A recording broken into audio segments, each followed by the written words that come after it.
আসসালামু আলাইকুম। গত ক্লাসে আমরা কোনো একটা বিশুদ্ধ দ্রবণের পিএইচ কিভাবে 7 হয় সেটা প্রমাণ করেছিলাম। তো তার আগে একটা আমাদের সম্পর্ক আমরা পিএইচ ও পিএইচ এর মধ্যে দেখছিলাম যে পিএইচ প্লাস পিওএইচ ইকুয়াল 14। সেই প্রমাণটা আজকে আমরা দেখব। এইটা প্রতিপাদনটা অনেক সময় পরীক্ষায় সরাসরি দিয়ে দেয় ইন্টারমিডিয়েটে। তো আমরা এখন দেওয়ানার্সে আসছে এই প্রতিপাদনটা। তাহলে পিএইচ ও পিএইচ এর মধ্যে সম্পর্ক যে পিএইচ প্লাস পিওএইচ ইকুয়াল 14 প্রমাণটা আমরা এখন দেখব। তো সবাই বোর্ডের দিকে লক্ষ্য দাও। আমরা দেখি পিএইচ ও পিএইচ এর মধ্যে সম্পর্ক। তো এখানে আমরা সরাসরি পানির আয়নিক গুণফল থেকে শুরু করলেই প্রমাণটা পাবো। তো আমরা পানির আয়নিক গুণফলকে কেডব্লিউ দ্বারা প্রকাশ করে গত ক্লাসে দেখেছি। তা এখানে সরাসরি লিখবা কি পানির আয়নিক গুণফল হতে পাই। তাহলে পানির আয়নিক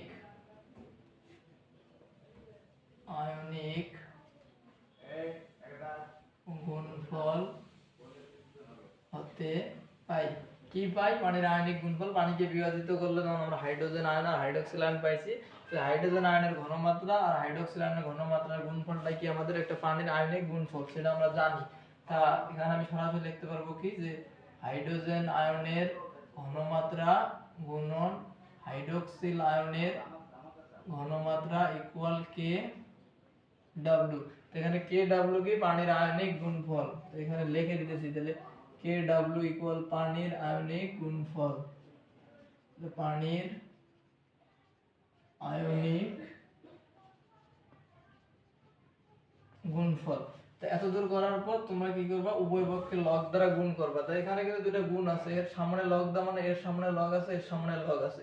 তো আমি জিনিসটাকে ভেঙে একটু আলাদা আলাদা ভাবে লিখতেছি। তাহলে কি লিখবো যে লগ অফ হাইড্রোজেন আয়নের ঘনমাত্রা গুণন লগ অফ হাইড্রোক্সিল আয়নের ঘনমাত্রা equal log of K W.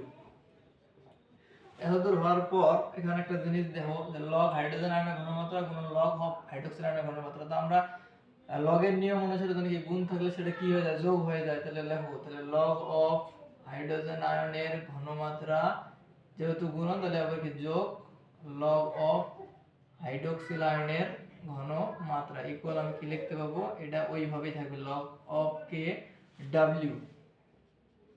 এতদূর করার পর তোমরা এখানে একটা কাজ করবা। তাহলে কি উভয় পক্ষে আমি মাইনাস দ্বারা গুণ করে দিব। তো উভয় পক্ষে মাইনাস দ্বারা গুণ করতে মাইনাস লগ অফ হাইড্রোজেন আয়নের ঘনমাত্রা মাইনাস লগ অফ হাইড্রোক্সিল আয়নের ঘনমাত্রা ইকুয়াল টু এইদিকেও কি হবে? Minus log of K W.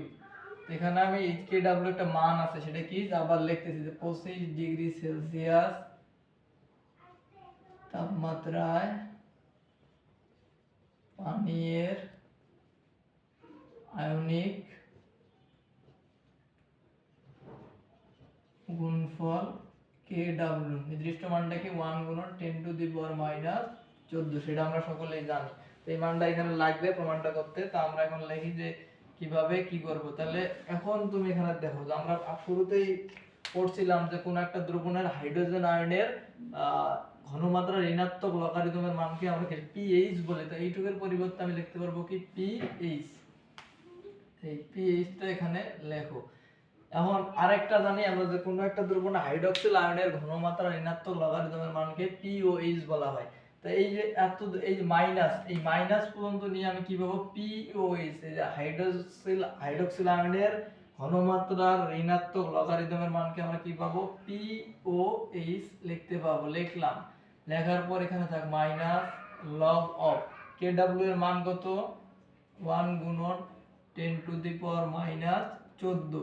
এতদূর করার পর তোমরা লিখবা কি pH plus pOH equal minus log of, এটা যখন ক্যালকুলেটর চাপবা এটা একটা মান কি বাবা? 14। এই সূত্রটা বা এই প্রমাণটা দিয়ে আমরা কি অনেকগুলা এমসিকিউ করছিলাম। সৃজনশীলও আছে, সৃজনশীলও করা যায়। সেটা কি যে কোনো একটা দ্রবণের পিএইচ পাইলে আমি কি 14 থেকে পিএইচ বাদ দিলে পিওএইচ পাবো। আবার কি পিওএইচ সমান কি লিখতে পাবো? 14 থেকে। তখন আমরা এগুলো করছিলাম যেখান থেকে আমি পিএইচ বের করি তাহলে কি পাবো? 14 মাইনাস পিওএইচ। এগুলো একটা করে, এটা মেইন সূত্র, এগুলো ভাঙাইলে এটা পাওয়া যায়।